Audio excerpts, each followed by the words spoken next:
Hello everyone and welcome to my kitchen.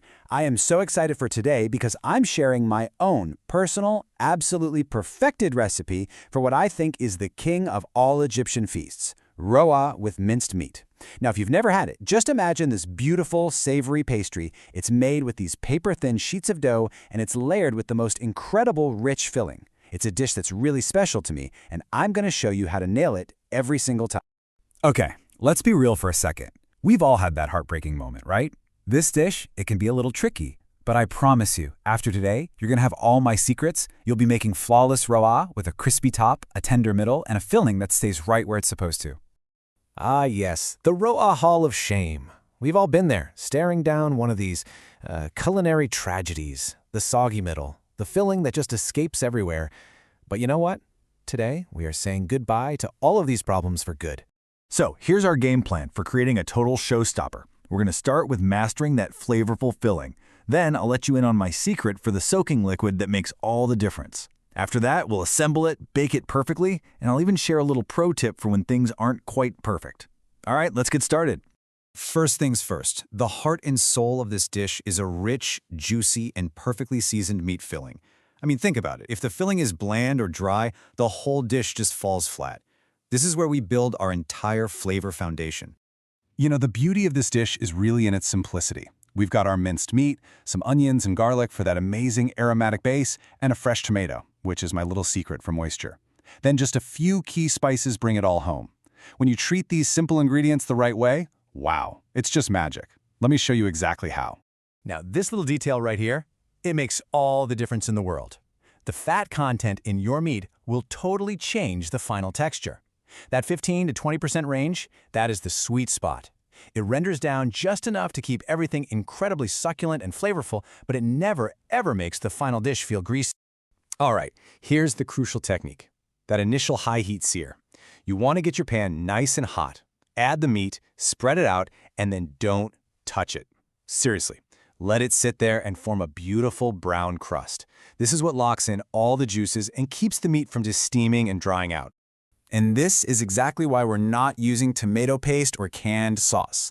A freshly grated tomato literally just melts right into the meat. It adds this subtle sweetness and this incredible moisture that keeps the filling juicy even after it's been baked. Trust me, it is an absolute game changer for the texture. Okay, moving on to the liquid. This is what's going to transform those dry, brittle roa sheets into something delicate, flavorful, and perfectly tender. This, my friends, is where the magic really starts to build. So every single ingredient here has a really specific job.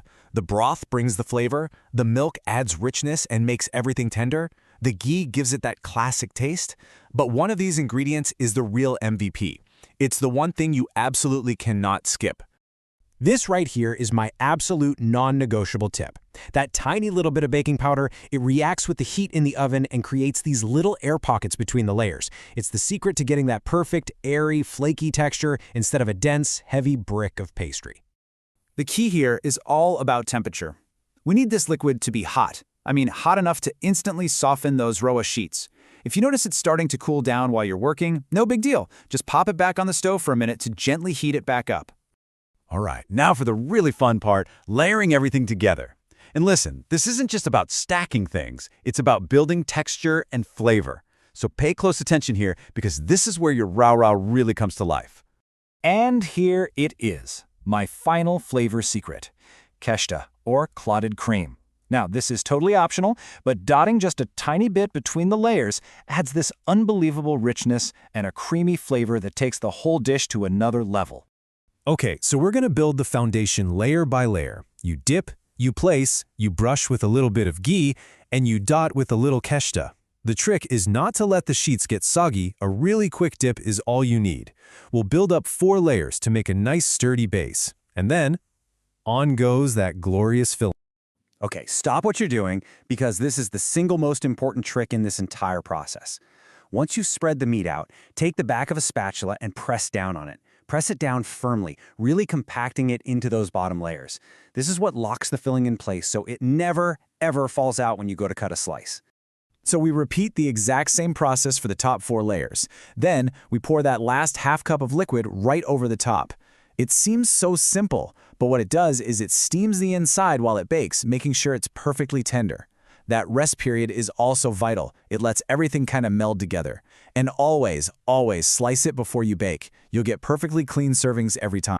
And we're heading to the oven. We've done all the hard work, and now it's time for the heat to do its thing and transform our creation into a golden, bubbly, absolutely irresistible masterpiece. Let's talk about the exact temperature and what you need to look for. That high temperature is absolutely key. Don't be shy with the heat. It shocks the raw and that little bit of baking powder into action, and it causes the whole thing to puff up just beautifully. This is how we get that incredible golden brown, crispy crust we're all dreaming of. You'll know it's working when you peek in the oven and see the whole thing start to puff up like a giant savory pillow.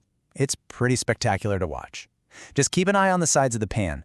Once they're golden and bubbling, you know the bottom is perfectly done. Then a quick little trip under the broiler gets the top just right. So this is where you get to choose your own adventure. If you're someone who loves a super shatteringly crisp top, just let it cool uncovered. But if you're like me and you prefer it just a little bit more tender, all you have to do is cover it with a lid for about 10 minutes as soon as it comes out of the oven. The trapped steam softens the crust just slightly to a perfect tender crisp.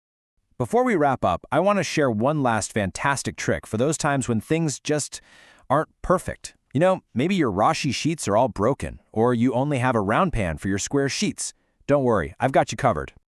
This technique is a total lifesaver. You can honestly make this in any pan you own. Just use your best whole sheet for the very bottom layer, breaking the edges to make it fit. Then you can use all those broken bits to fill in the middle layers, almost like a mosaic.